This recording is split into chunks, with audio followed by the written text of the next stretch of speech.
Hey there, this is Matthew, SurfacePro Marketing. I am just getting this video part series started in regards to helping you, the service-based business owner, build your business for the first time. In this video, we're going to be covering how to set up hosting for a WordPress website and really go through the process of actually building an effective WordPress account. Now, you'll notice over here, we use SiteGround.com for all of our hosting services just because the server uptime is excellent.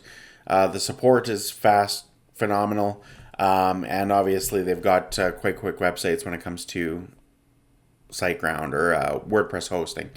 Now, what I want to go through is I want to go through the process of actually setting up an account. So we're gonna do that, and I'm gonna blur out a couple of these things so you can see this here. But you can go in and sign in, or set up a new SiteGround account. It's very cost effective. It starts at $2.99 a month. I would suggest the Grow Big plan, just going to $4.99 a month, just because it offers, instead of one website, it offers unlimited websites, giving you the option to play around. And trust me, when you learn how to build a website from the ground up, you're going to want to play around with this. But whatever, if you want to save yourself some money, go ahead and save yourself some money. You can go ahead and click the Get Plan option, and you can upgrade this later if you want to. All it's going to cost you right now is, I'm in Canada, I mean, it's $35.88 US. So if you're in the Canadian markets here, it's probably going to cost you about 40% more, just because where the dollar's at. But yeah, that's the first option I would go with there. If you want to go with a 1 month option and just go with $24.99, you can do that. But I would suggest the 12-month option, just because your first year is such an incredible discount. Anyways, go ahead, set up that account, get that going. There will be affiliate marketing links later on for these videos, and we can go from there. But either way, I'm going to go into all my websites, and we're going to start a brand new website from the ground up, because I've already got the hosting account and everything along those lines. These are just a number of websites that I ended up doing there. And what we are going to do is we're going to go ahead and click New Website. Now you can choose a new domain, an existing domain, or a temporary domain. We are going to be building our window cleaning business website. So what I want to do is I want to create something that's going to be relative to that. So go ahead and choose a domain name that's relative to your service area, whether that's, whatever city you're in North America. There's a couple of options to go around and play with that. But either way, what we're going to do is we're going to find a domain name, and we're going to select that.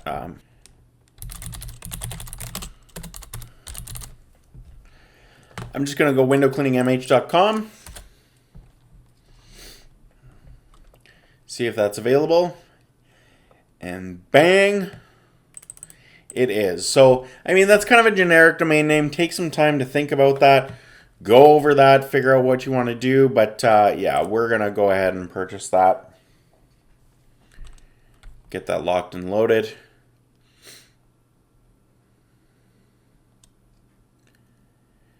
All right, so now we're in this add a new website section. The data center can be out of wherever the data center is going to be out of. You can end up changing that if you want to. There's a variety of different places that you could choose from. I personally don't fiddle around with that. Not my business to figure out where the data center is. Maybe if it's closer to you, it offers you faster website load times. I have no idea.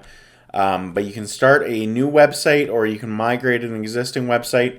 We're going to actually skip and create a blank site with this.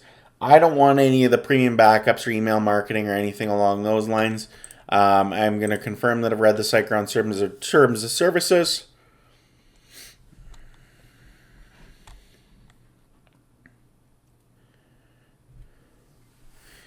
And it's going to take some time to create our site. So give me, through the power of editing, a couple of seconds, and we'll get this set up. All right, now we're back. You'll notice that Window Cleaning MH, or Window Cleaning Medicine Hat, where I reside in, is now available. So you can actually go to view your site, or go to actual site tools if you want to. Now I'm actually going to suggest going to site tools right away. And the reason for that is because we got to get a variety of different things set up in our website here first. And I'll explain what each of these are. We can go through that in a second. But basically under site, you got your file manager, your FTP accounts, MySQL, PostgreSQL, PostgreSQL. Don't worry about these. These are for advanced user options that we will go through maybe later on down the line in case we need to go in and edit a couple of sites there. But what we do want to do is we want to focus on this SSL manager and HTTPS enforce. So the SSL manager, I'm going to go into suggest and let's encrypt. Now you get a free SSL with your subscription, your hosting. We're going to get an SSL wildcard or the let's encrypt wildcard. And we're just going to give that a couple of seconds to load up here. Bang! Now that is active and ready to go. Now we're going to go into HTTPS Enforce. What HTTPS Enforce does is I'm just going to go into the SurfacePro website here, and it's gonna end up giving you that that site security layer that you end up seeing. We're going to log out of this account here and blank that out. Go back to SurfacePro. All right, now you see when you click on the link that the HTTPS link is available. The connection is secure. That's going to be really important for traffic, speed of traffic, and then security for when we want to run Google ads and Facebook ads, which is something I'm going to teach you guys a little later on. So we're going to go into HTTPS Enforce, and we're going to turn that on. That is available. Protected URLs, block traffic, and site scanner. You can get a site scanner if you want to for viruses and bugs, or protection from malware if you want to. I wouldn't suggest it, in all honesty. We're going to create a nice secure database and use very few plugins to actually build this website and get this going. Caching and CDN, you're going to want to make sure that that is on. The Nginx delivery system and the dynamic caching system. I mean, you can go into the memcache and turn that on if you want to. It's an object caching mechanism designed to improve the connection between your application and its database. I know that's a wordful, but I wouldn't worry about that. Your CDN is, again, something that you can purchase or just something you can get for free. I honestly usually just get the free version. Super handy, super useful. Go ahead and activate that. All right, now the WordPress. How the heck do we build a WordPress website? Well, we've got to install the WordPress content management system. So you can have WordPress or WordPress with WooCommerce. WooCommerce is the e-commerce development platform that WordPress has built into it already. So if you're planning on launching a store, or you want to do apparel, or you want to do a variety of courses, or whatever the case is, then I would suggest activating with WooCommerce. You don't have to do that right now. For now, we're just going to select WordPress. I'm going to teach you guys the basics of building a WordPress website. So for username, we're going to go ahead and call this admin or info or sales or whatever you want to.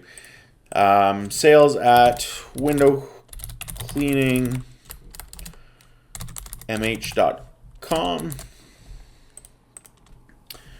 And we're just going to type in a quick password here. And we're going to use the exact same email that we link up the account to as our username. And like I said, you can install this with WordPress Starter if you really want to. You don't have to. You can turn that on or off. I'm going to turn it off just so we can go through that because I don't need the WordPress Starter. I'm going to teach you guys how to build this site from the ground up. And we're just going to give that a couple of minutes to install the WordPress content management system. All right, actually it's already done. It's already locked and loaded and good to go. All right, so now you're in here. You can actually access, you log into your admin panel if you want to.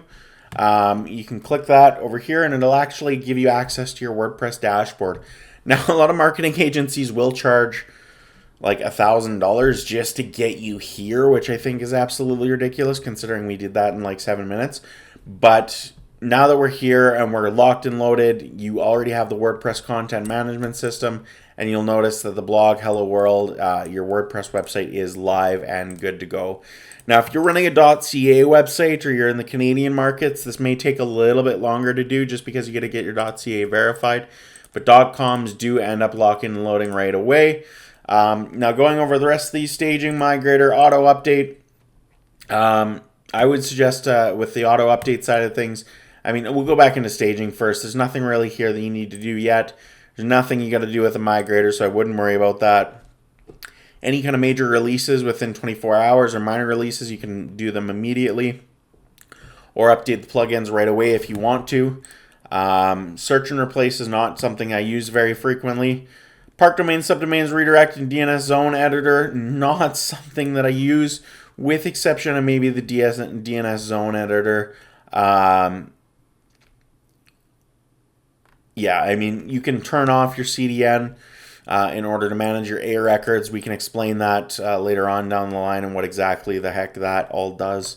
But it's in there. Now, if you want an email that's actually branded to your guys's domain name, you can set that up under here, under accounts. And we can go into, what do we call our WordPress login and admin panel? We called that info@windowcleaningmh.com. So we're actually going to create that account, and we're going to go info@windowcleaningmh.com and just build a password. Offside of that. And bang, that's good to go. Now, one thing that I do right away is, your first inbox only gives you 512 megabytes.